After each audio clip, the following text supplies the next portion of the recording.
मला चहा कोण पाहिजे ते हे आहे का आपलं कुठे गेलो ते पोरग का ते आपलं गेलो का पाहिजे? चहा सांगत होते देऊ दे कोणी येतात येडे आला 500 होते येडेजी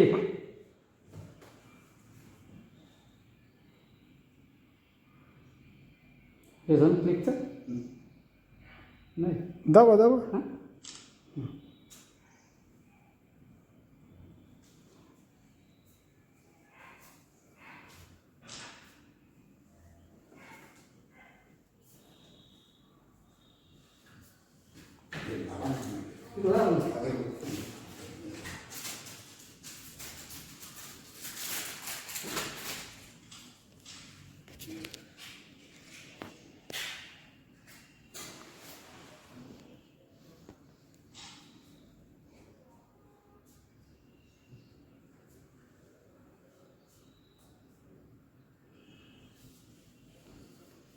आता काढा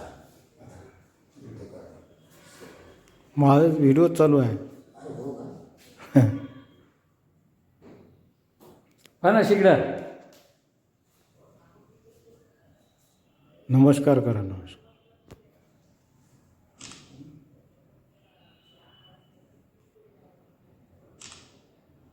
जमलं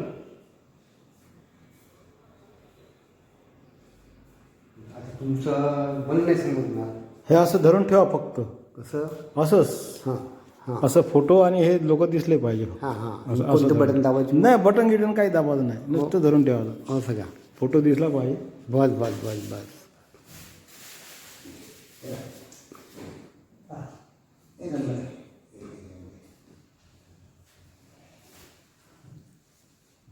पावर फोटो हां हां बटन कोणती दाबायचे पावर आहे नाही बटन दाबा नाही दाबा. व्हिडिओ चालू आहे असं असं असं असं हं. हे नको नाही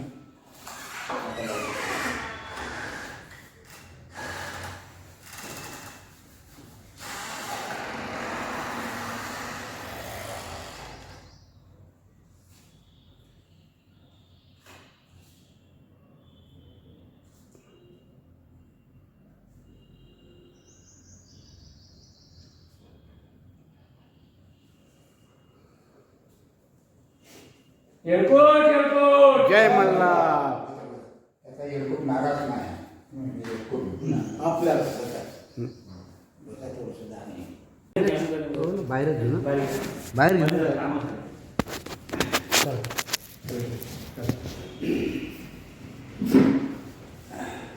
आज आपण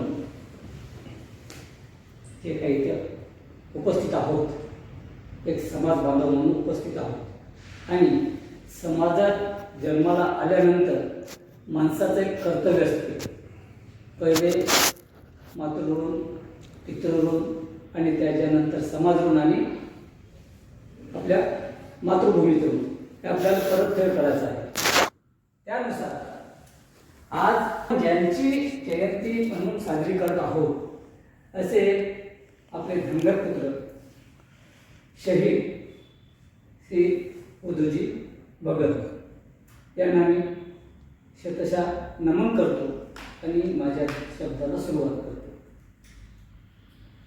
आज आपणास जे परिस्थिती उद्भवत आहे याचं महत्त्वाचं कारण म्हणजे आपल्या समाजातली विखुरलेली परिस्थिती. कारण आपण कसं आहोत? खूप विस्कळीत झालेले आहे.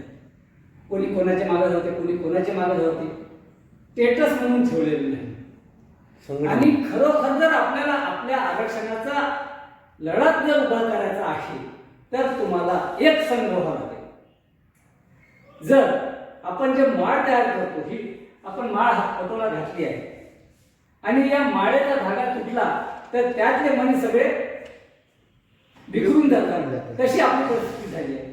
म्हणून या महापुरुषाने आपल्या स्वतःच्या कर्तृत्वावर एक गरीब परिस्थितीतून झालेला माणूस महाराज एक राजा झाला. राजानंतर एक क्रांतिकारक झाला आणि क्रांतिकारक कसा होतो कारण ते त्याच्या रक्तात भिनलेलं असतं. त्याचा अनुभव मी स्वतः घेतलेला आहे. क्रांती म्हणजे काय हे आम्ही करून घडवलेलं आहे, परंतु आज मला साथ न मिळाल्यामुळे आपण इथं बसून आहोत. नाहीतर पांढरकवड्यामध्ये आपण जयंती ज्यावेळेस साजरी करत होतो त्यावेळेस कमीत कमी 100, 200, 300 लोक राहत होते. ज्यावेळेस पांढरकवडा मी सोडलं त्याच्यानंतर पूर्ण जयंतीचा बट्ट्या बोळक्या झाला. आणि पांढरकवड्यात का धनगर समाजच नाही का, आपल्या तालुक्यात नाही आहे का? हा, परंतु तुमच्यात कसं नाही का, त्याला भेटतं तुम्हाला भेटतं आहे त्या भिडात मागू. महत्वाची गोष्ट म्हणजे आम्ही फोन करतो, हा याला काही काम नाही का, हा याला काही काम नाही का. त्यावेळेस अहिल्यादेवी होळकरच्या नावावर आपण एक संस्था तयार केली होती आणि त्या संस्थेत आम्ही प्रस्ताव सुद्धा टाकला होता 2002 मध्ये आणि ते प्रस्ताव मंजुरीसाठी सुद्धा गेला होता. परंतु पैशाच्या अडचणीमुळे आम्ही थांबून गेलो आणि जे आमचे वरचे नेते होते त्यांनी काय केलं माहिती आहे, आम्हाला कोण करायचं, कोणाला लावायचं, कोणा नाव तर घेणार नाही आता. ते दोघं आता एक गेला, एक संपला. आणि ते समाजाचे भूषण मोठे पांढरकवड्याचे, त्याच्याशिवाय समाज चालत नव्हता. त्यावेळेस त्या शब्दांनी शब्द वापरला होता का एवढे आमच्या घराकडे पाय करून झोपते का. त्यावेळेस 2 प्रस्ताव टाकले होते. आज ते 2 प्रस्ताव जर आपल्याजवळ राहिले असते तर आपल्या समाजातले किती पोरं लागले असते. हे महत्वाचं आहे का संघटन म्हणजे का, संघटन कशाला पाहिजे. संघटन याच्यासाठी पाहिजे का आपण जर एक संघ राहिलो तर आपण कोणाच्याही शत्रूशी लढू शकतो, 2 हात करू शकतो. कारण सांगितलं आहे का युनियन इज स्ट्रेंथ. कारण एकी हेच महत्वाचं बळ आहे. आणि इथं आपण जर सगळ्या सुशिक्षित सुज्ञ आहोत आणि आपला समाज हा खूपच सुज्ञ आहे, परंतु सुज्ञ असून सुद्धा अडाणपणा केला.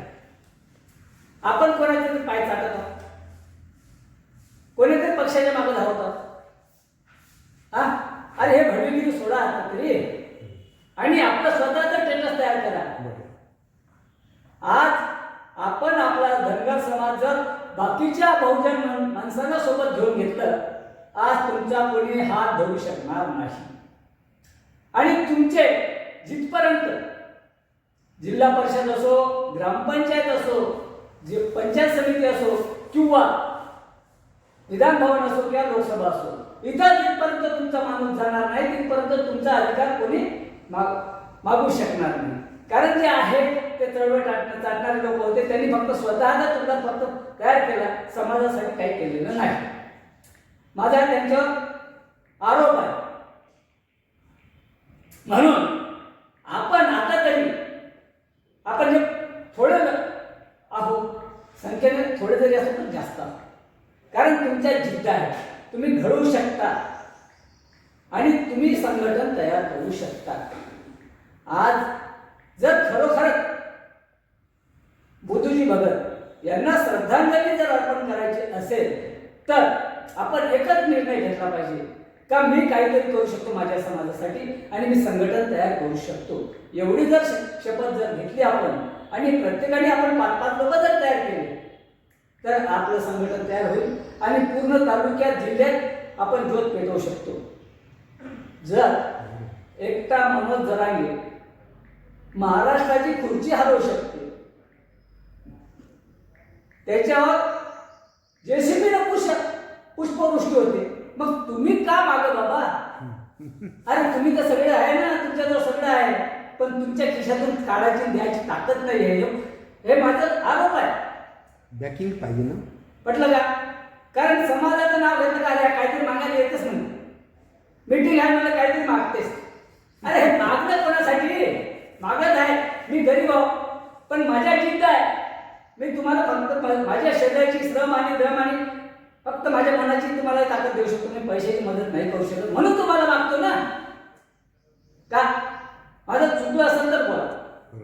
कारण हे संघर्ष हा फक्त एकच माणूस करू शकतो, जो आपल्या घरावर तुळशीपत्र ठेवून तो किंवा एकदम श्रीमंत किंवा एकदम बदमाश. जरांगी पाटील बस. पटलं का. जरांगी पाटीलासारखा माणूस पाहिजे तर ते काम करू शकते. म्हणून तुम्हाला सांगतो आपण तेव्हा परिस्थितीत न जाता आपण एवढंच करायचं आहे का आपल्या समाजात कसं संघटन तयार करायचं आणि संघटन कसं मजबूत करता येईल आणि त्यात प्रत्येक जणांनी जर खारीचा वाटा जर घेतला तर संघटन मजबूत व्हायला काही वेळ लागणार नाही. बरोबर आहे. जसं श्रीरामचंद्रानं पूल बांधण्यासाठी